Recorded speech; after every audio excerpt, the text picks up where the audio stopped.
Hello and welcome to the Food Connections podcast that connects you with the food you eat. I'm Dr. Laura Winus, a registered nutritionist, and I love learning more about the food we eat, how it's made, and getting to know the people involved in making our food. This episode is all about the story of our food from field to fork. I'm joined by Dr. Lucy Williamson, former vet turned award-winning registered nutritionist. Lucy has over 30 years experience in health, food and farming. Founder of the Gut Project, she reconnects health and well-being to food and nature-positive farming via the gut microbiome. She's a keen advocate for British farming. Lucy is ambassador for Love British Food. She provides evidence-based nutrition support to food producers along with regular media contributions, most recently Radio 4's food programme. Her newly approved gut health learning platform aims to help health thrive through food choices that promote people and planetary health. I hope you enjoy listening. Well, hello and welcome to this podcast episode. And this time we are joined by Dr. Lucy Williamson. So hello, how are you, Lucy? Hi, Laura. I'm great, thank you. Really delighted to be here. It's great to have you on as a guest. We kind of know each other through our nutrition circles. I guess we met a few years ago, didn't we? And you do have some connections with Scotland, I believe. So you were living here at one point and studying here, is that right? Yes. No, my heart is definitely in Scotland. I can't claim to be Scottish, but I grew up just outside Edinburgh in the late 70s and went to uni at Edinburgh University. That's where I did my vet studies and lived on and off up in Murray, actually, even further. Oh, yeah. My husband's in the military, so. Is that near Lossiemouth? Yeah, that's right. Yeah, and just love it up there. So we have a lot of holidays up there still. Yeah, lovely beaches. Yeah. Oh, just the best place in the world. You've got a fascinating biography or history and experience. So, I mean, you used to be a vet and now a human nutritionist. So how did that happen, or what made you change career? Yeah, it's definitely an interesting career path. I always just loved the natural world and wanted to do something that connected me to nature and kept me outside, basically, which drew me to being a vet and very much a farm vet. And then I kind of got into small animal practice and I really began to enjoy actually making people happy. So through getting pets that are obviously so precious better and healing them, I really started to enjoy and realize that I really enjoyed the connection with people. But I'd also always had a real fascination around food as a very natural form of medicine. You know, it's our fuel. And I became more and more curious about that as a mum. And when I finally my children were a little bit older and I had the chance really to get back to work, I just knew I wanted to get more into human health. Mm-hmm. So I did a master's in nutrition at King's College in London, where we were living close to at the time. And that was where I discovered the amazing world of the gut microbiome and gut health. And for me, it was like I'd come full circle. I discovered this real natural approach using food to health. And so, from that point onwards, I just wanted to concentrate on kind of protecting our health, I suppose. And just supporting people as a nutritionist. Yeah, no, it's great to hear the story and your career progression.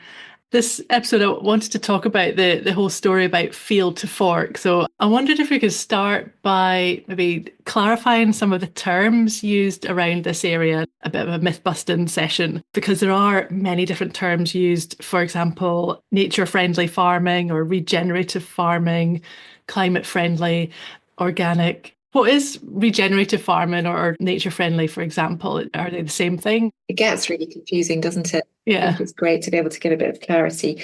And actually, this is where my background as a farm vet, it's just great. I never thought I'd be able to use it as a nutritionist as much as I can, but it is gives me this lovely connection back to agriculture where our food is produced, of course.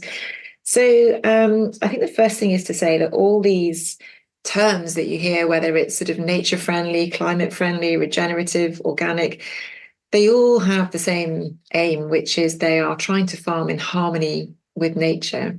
And it's also important, I think, to say right at the start that the more sort of conventional farming is that obviously involves more chemicals on the land. That is just the way that farmers have been encouraged to farm for years and years and years. And it's really hard for farmers to transition from that conventional farming into the more nature-friendly methods because it's complicated, it requires a lot of learning, it requires a lot of time, and it requires a lot of financial support as well. So, we need to really support our farmers. And there's probably room for all these types of farming in order to produce the food that we need. But basically, regenerative farming, which is kind of the term, I suppose, that covers all the different types of nature-friendly farming, is basically a system where rather than enriching the land with nitrogen and so fertilizers and using pesticides to try and keep crops clean of disease, you're doing it all through sort of natural ecosystem principles. So, just as we have microbes in our gut which build our resilience, the microbes that are in the soil, which have been in the soil for millennia, they are, if they're allowed to do their thing and they're not killed off by the use of chemicals, then actually they are really building the soil, helping to build the soil structure and to build really healthy soils that retain water better and they capture carbon better and they release nutrients better to crops. So, you're relying on working with the natural ability of the land to restore soil rather than actually using chemicals. And, with organic farming, that's a certification process that you go through. You're still allowed to use a very small number of chemicals and a small number of antibiotics. But regenerative farming is really the principles, I suppose, that all these types of nature-friendly farming are based on. Mm-hmm. And then from there, you go into, you might notice that a packet of beef is being sold as pasture-fed beef or grass-fed beef. And that's kind of the next stage that can get confusing too. Because when you look on labels in the supermarket for, as you say, when you're buying meat, is there a difference between when it says pasture-fed or grass-fed? It's a brilliant thing to give clarity on because basically cattle or any grazing animal, whether it's sheep or goats or cows, they have these 5 stomachs which are designed to be able to digest grass. So, we can't digest grass, we can't eat it as humans, but they can digest it for us and turn it into really healthy food in the form of meat or milk. And if they are fed 100% grass, so 100% grass fed, and actually it's the 100% bit that's really important, what that means is they are out at grass for as long as possible, probably 200 days or so during the year. And the rest of the year over the winter, rather than getting concentrate feed when there isn't grass available, they'll be fed a dried forage from that farm. So, the grass or a crop from the farm, that becomes their diet over the winter. So basically, they're getting all their food from what their digestive system is actually designed to digest. So they're designed to digest grass and forage, not really designed to digest concentrated grain type feed very well. So 100% grass-fed means that that's all they're getting. And you can look for that on labels now. And pasture-fed, which is another logo that you'll get or that you'll see, is it's similar, but it just means as well as the grass in the field, they've been sown with what we call herbal leys, which also have things like clover and other herbs and grasses in there as well. So it's quite a mixture of different types of plants, which then enriches the soil even more. Yeah, so they're both really great choices. And, I'm sure we'll maybe go on to discuss how that actually impacts the quality of the food that they're producing for us. Yeah. And is I know there's lots of different farming systems, but in the UK, is it mainly grass-fed or pasture-fed cattle that are farmed in the UK? Yes, I think you probably see more grass-fed than pasture-fed. Mm-hmm. The slight confusion is that technically, if a cow is outside, then it can be called grass-fed because it's getting grass in the summer. But the key is it's 100% grass-fed, so it's that all year round feeding of grass that is not yet mainstream. Okay. Most cattle are conventionally farmed and would be getting, a reasonable amount of grass, but probably quite a lot of concentrate feed as well. Oh, okay. So that the pellets, the feed pellets, you mean? Exactly, sorry, Yeah. the pellets, and they'd be indoors over the winter. Mm-hmm. Whereas regenerative farming systems, whether it's all like an organic beef or organic dairy, for example, they have to be out at grass outside for more than 200 days of the year, Mm-hmm. and Okay. likely to be fed forage over the winter. So Okay. it's either 100% grass fed or pasture fed. Yeah. Brilliant. Thank you for clarifying that. Kind of animal welfare, I guess. At the end of the day, in the UK, all our farming is absolutely, it is the highest animal welfare. We're among the top of countries in the world with that really high animal welfare. But these farming systems that are really working in harmony with nature, where the animals then outside more and sometimes for the whole year, obviously they're allowed to kind of do their natural behavior a little bit more. So some people will choose that kind of food because of animal welfare. Yeah. Yeah. And it's reassuring, you as a vet have experience on farms saying, we have really high animal welfare standards in the UK. And on labels as well, you sometimes see the quality assurance labels. I know there's maybe different ones in different parts of the UK, but certainly in Scotland, there's the Scotch beef and the Scotch lamb and specially selected pork labels, which gives reassurance. It does really give reassurance, and I think it's really important to say that even when we're talking about all different types of farming methods, even if some dairy farms the cows are inside the whole time, and people might not like the sound of that. It's a very very conventional, very intensive farming. But actually, with my vet hat on, in order for those cattle to produce the milk at the yields that the farmer would want, they have to be really relaxed, really happy animals. If they're stressed, they're just they're no good. So whatever the system, I think it's fair to say farmers literally will always put animal welfare first. But yeah, like the Scotch beef, Scotch lamb, specially selected pork in Scotland, these are all logos to look for, as you say, to be reassured. And sustainable eating, or eating in a way that's good for the environment as well as your health, is obviously becoming increasingly important for a lot of consumers, and especially in recent years. So I wondered, can you kind of help clarify what is sustainable eating? What does it actually mean? Thank you, Laura. I really love that question because I think that word sustainable, there is a lot of greenwashing that goes on, isn't there? And it's kind of helpful to perhaps define it. And historically, perhaps we've all felt that word sustainable when we're thinking about our food choices is maybe really just thinking about the impacts on the environment and how they're farmed, which obviously is really important. But I always like to sort of add into that, but that food obviously also has to sustain our health. I mean, that's what food is for in the first place. So I love to bring that into the conversation, and I think it's really important too. So we can think of a sustainable food as it's got to meet our own nutritional requirements while looking after our planet at the same time. And that can be quite different.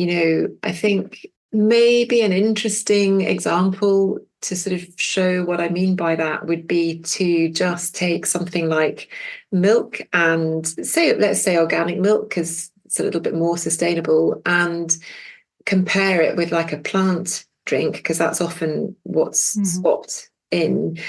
And, I think it's so much confusion now. You go into a supermarket and there is just so many different choices of plant drinks, and we're kind of led to believe the way they're marketed that they're going to be really healthy and really good for the planet, and that maybe dairy isn't so good for the planet.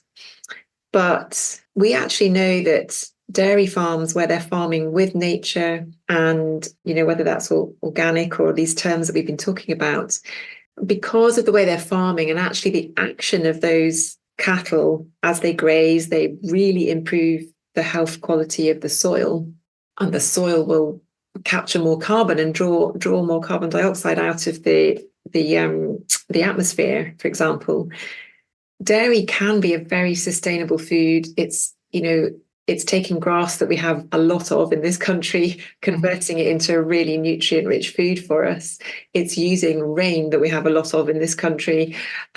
So there is a lot about dairy that might surprise people. It's actually quite sustainable. Whereas if you compare that with maybe almond milk, that's all being imported. A lot of the almonds are coming, not all, some of it is European, but a lot of it comes from California, where they've had drought for a decade now, and a lot of water, proper irrigation systems used in its production. So, it's like actually, and then the nutrition that we get from dairy compared to the nutrition we get from almond milk, you can't really, I mean, obviously, Laurie, this as a nutritionist, but they're not, plant milk is not a nutritional alternative to dairy, because the dairy is so much more nutrient rich. But obviously for some people who are dairy intolerant, then plant milks become really important.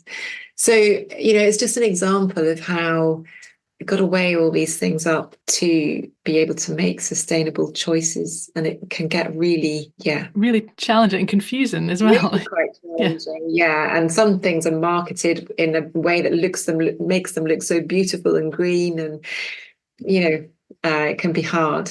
Yeah, because I was going to ask you, how easy is it to eat in a sustainable way? And by the sounds of it, it maybe is a bit confusing over, how food is produced, or there's different ways of producing food. So what do you look for when shopping, or what advice would you give to consumers who maybe want to eat more sustainable foods in a healthy way to still get the nutrients? Yeah, that's the thing, isn't it? It's all about that balanced nutrition and making sure we're sustaining our own health. And I just love the simplicity of saying, make sure that your plate is filled with about 2/3 plants. So, the term plant-based, that again, we're all being really, rightly so, really encouraged to embrace. Actually, it doesn't mean exclusively plants. It means, about 60% of your food should come from plants, because we understand that, that is the way to go. We need to eat more plants. It's better for the planet. So I would say do that. And remember that can be, it's not just fruit and veg, but it's beans and pulses are such a cheap, protein-rich foods, brilliantly sustainable foods, a lot of them now grown in this country. And then kind of go for that other, the other sort of 30-40%. Think of it as sort of less but better quality meat, fish, dairy, and eggs. And, then there's the question of, well, that maybe sounds a slightly more expensive way to eat, but actually we can do great things, like you can bulk out a bolognese with pulses and vegetables. Great way to hide the vegetables, in fact, isn't it? Yeah. And so that would be the simplest way, I think, is, and try and just spend a little bit of time to understand what is in season. Have you got local producers that you can support? Have you got a local grower, a local smaller market garden, maybe a veg box scheme that you can be part of? Maybe you can go and volunteer on your local market garden, or there's a lot of urban market gardens now in cities as well. So these kind of foods are becoming more accessible to people. Yeah, so the key being lots of plant-based foods, lots of variety, but still including some animal-based foods, because they are really nutrient dense, I suppose, and give a lot of absorbable nutrients, vitamins and minerals, and to have that balance, make plants the star of the meal maybe, but also some meat and fish and eggs and products in amongst it. Yeah, definitely. And I think, we know from that national diet and nutrition survey that we do every year in the UK that in general in the UK, our iron intake is low, particularly in teenagers who really need that iron going through puberty. And calcium intake is actually quite low, and all these nutrients, and there's many others as well, they're all so much more easily absorbed from animal products than they are from plants. They're quite locked away, aren't they, in plants, and it can be actually quite difficult to absorb them. So the way I tend to kind of describe it is that the iron in meat is what we call the heme iron. So it's in the form that we can absorb it straight away.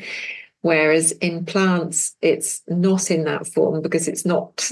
So heme meaning blood. So like we have iron in our blood, it's the same with animals. So we're getting that iron directly when we eat animal produce. When we eat plants, the iron in plants is not in that form.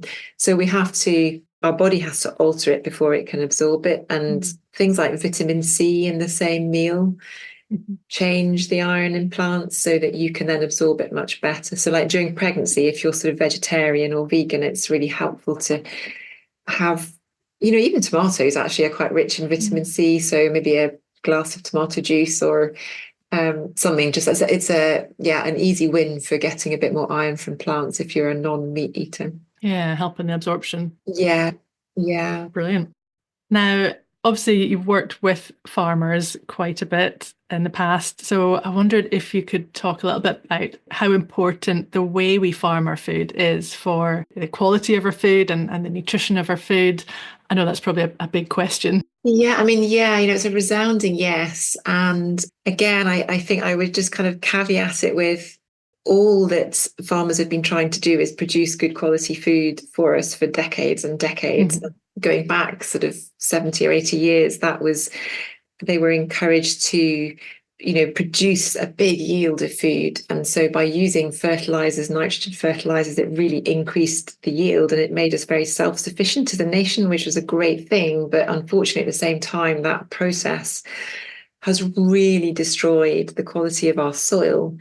And when you start relying on more nature ways of farming, you straight away start to increase the root systems in the soil and increase the microbes and the worms in the soil and the dry matter in the soil. And we're starting to see now, it's very much an emerging area of research, but it's really exciting. And we're starting to see that, particularly within organic farming, where the research has been done, that actually the health, the sort of fertility of the soil is beginning to show a difference in the nutrient density of the food that's growing in it.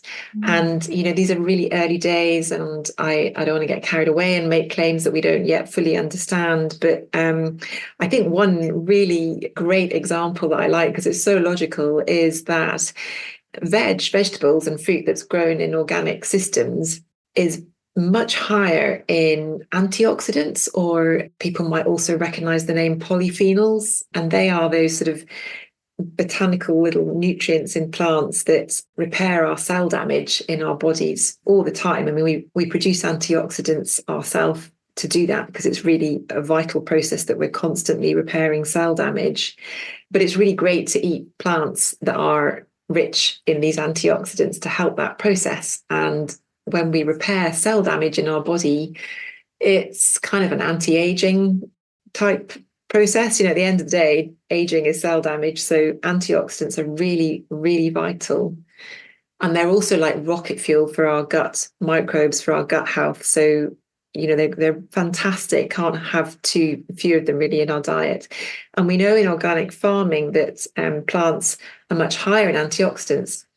And the reason for that is that those antioxidants are the plant's natural defense system. So in an organic system where you're not spraying on pesticides to kill disease, you're relying on the plant's own resilience to be able to, have a good immune system against a good defense against disease. The plant has to produce more of its own antioxidants. So then when we eat that food, we're getting more of those antioxidants, which is really helping to impact our own health. So that's one area that is sort of consistently, we're seeing that those vital antioxidants higher in really lovely, colourful fruit and veg that's organic.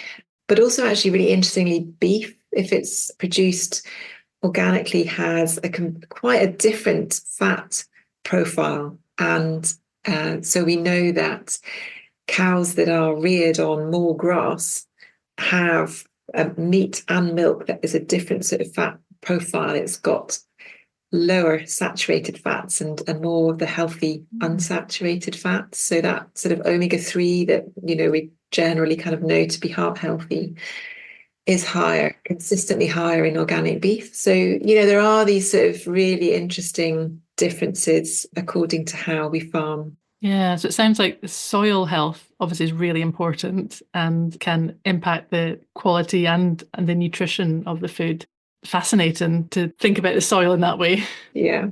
And you were mentioning earlier about, is it the 6 inches of soil program? Yeah. What's that about? Because I have heard about it, but I don't know too much about it. Yeah, I'd love to give it a quick shout out. So the 6 inches of soil is a British feature-length documentary that's been produced about a year or so ago, and it's literally about the top 6 inches of the soil, which is where all the nutrients and the plant roots are. So we rely on that top 6 inches of soil to grow our food, basically. So because of the sort of intensive farming systems across the world, our soil is really being degraded. And, you hear talk of actually we've only got about sort of 45 harvests left if we continue on at that rate because we're degrading the soil so much. And, and then it makes it more prone to flooding and everything else.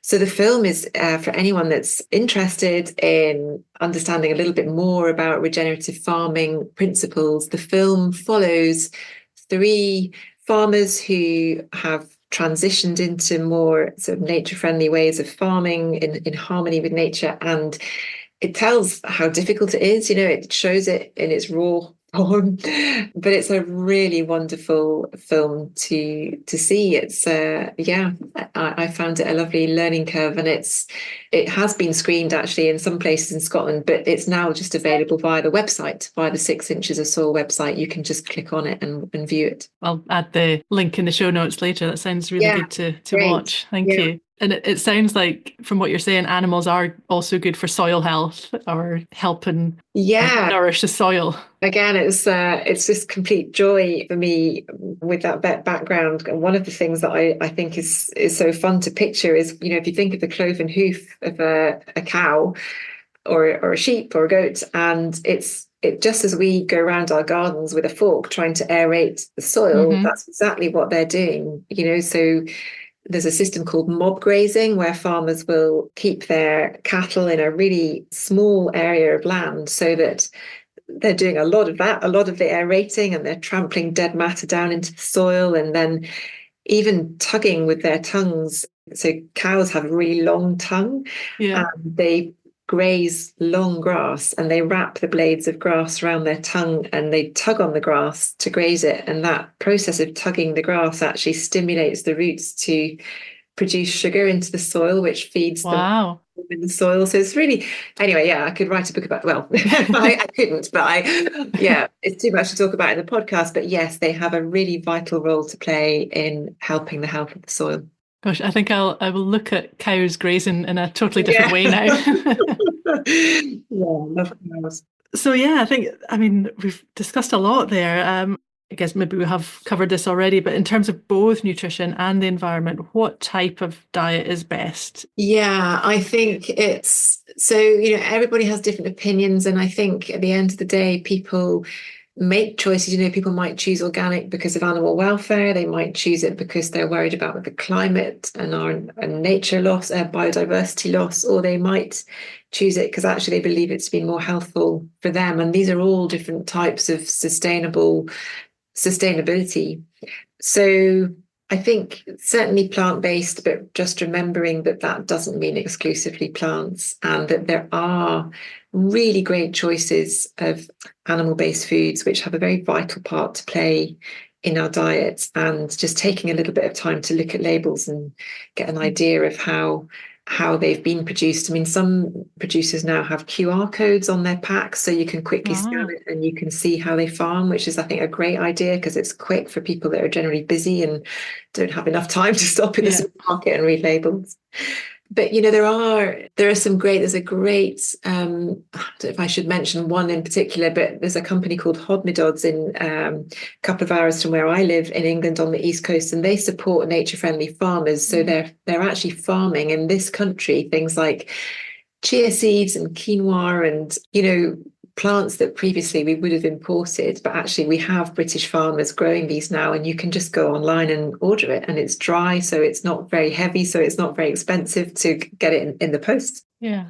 Gosh, I hadn't realised that we grow quinoa and chickpeas in the UK. I know, it's amazing. I knew of fava beans because I've done an episode on fava beans previously. Fava beans, amazing. Yeah. But yeah, fascinating. We're starting to grow lots of different beans and pulses, which are so healthy. Yeah, so good.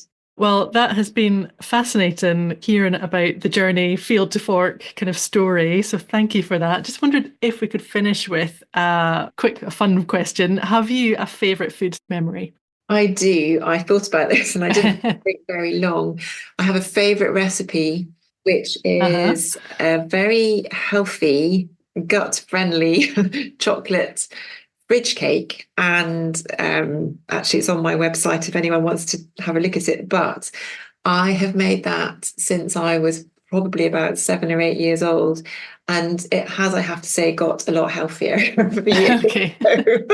The original recipe, which was sugar, buttermilk, cocoa digestive biscuits, which is still nice. I've altered it and it now has oats in it and chia seeds, and the sugar is with ground up dates, and it's got nuts in it, and it's absolutely delicious, and it's still so tasty, but actually much, much lower in sugar, much, much higher in fiber. So you can have a kind of plant-rich chocolate fridge. Yeah. And I have such happy memories of making it when I was young, and I love it with a glass of milk. And I used to come in from school and if I'd made some, have a couple of pieces of that with a glass of milk. That was heavenly. And it still is. I still love it. And I share that recipe a lot because it's a way of showing that you can still love your food. We need to just enjoy our food, don't we? It should just be joyful, and the joy of sharing it. And so to have recipes that still feel like a treat, but actually we are also just trying to reduce the sugar a bit and eat as many different plants as we can. It kind of sums it up for me, I think. Definitely. That does sound delicious. And as you say, fairly nutritious as well. Yeah, it's okay. Yeah, I think it's a good one. But I will be checking out that recipe. I'll add the link to the show notes as well about that. That sounds delicious. Yeah, great. Thank you. Thank you so much again for joining me and spending some time sharing your knowledge on this topic. It's been great, Laura. Thank you so much for the opportunity. Really enjoyed it. Thanks for listening to this Food Connections podcast. Do check out the show notes for some useful links related to this episode. And if you enjoyed this episode, I'd love it if you could give it a rating and leave a wee review. Also, please do spread the word and tell others about it. If you have any comments or suggestions for future guests, do get in touch. Thanks again for listening, and see you next time.